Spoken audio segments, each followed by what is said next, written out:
Trampolining is a sport that's profile is increasing on the world stage, but as I learnt, it's also taking off in leaps and bounds out in Kaiapoi. Sport of trampolining is part of the gymnastic program.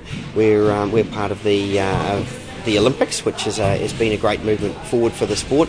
We first debuted in the Olympic Games in Sydney in 2000, and subsequently have now been in the last three Olympics. And it's a great sport from a visual perspective. It's very dynamic and very spectacular to watch. The ice trampolining gym opened in the North Canterbury town only 6 months ago, but in that short time it's seen its membership numbers swell. We've just moved our club ice trampoline to North Canterbury. It's the first time North Canterbury's had a trampoline club, and we're really pleased with the way our membership has developed. We're up over 100 members within the club now, and still going strong, still getting phone calls all the time, and we're just about at the point now where we know we're going to become a very successful part of the North Canterbury community.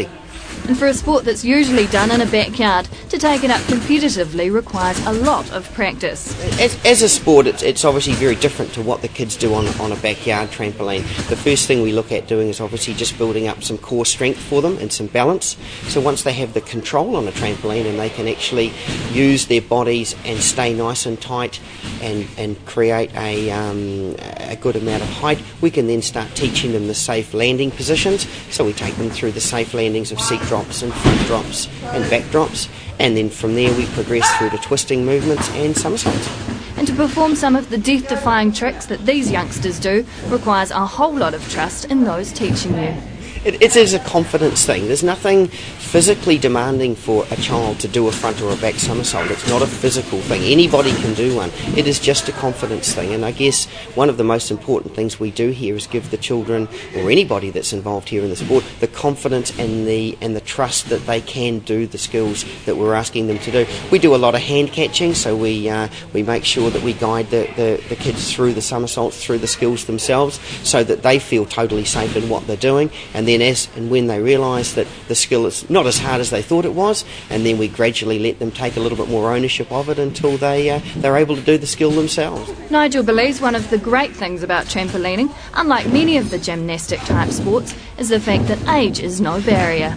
I mean, the best trampolinists in the world, the international rock stars, if you like, are late 20s, early 30s. So it's wonderful for our athletes here to take on a sport and know that there's a real future going forward through them. That they don't feel that they get to sort of 17 or 18 and feel like they've gone as far as they can. Really, the sky's the limit, and quite literally. In fact, many of Nigel's pupils have moved from gymnastics into trampolining because they saw a better future in it, including 13-year-old Annie Stevenson, who made the shift last year. I did it at Kieran, which was great fun.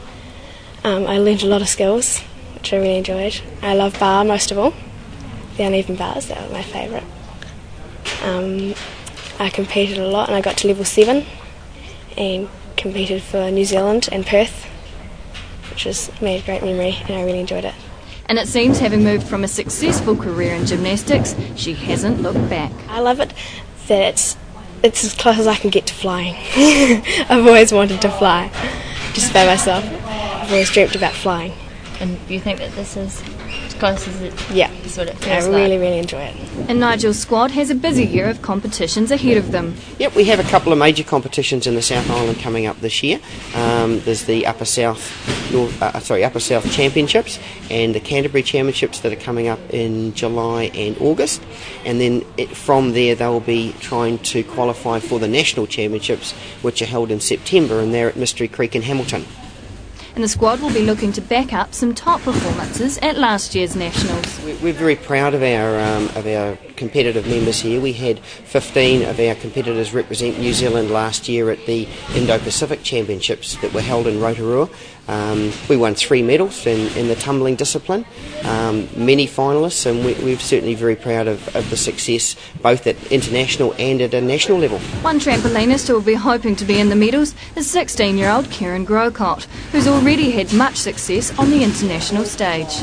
Yep, I represented New Zealand at World Championships twice and came second at 2005 Worlds, which was held in Holland, and in 2007 in Canada I came 11th.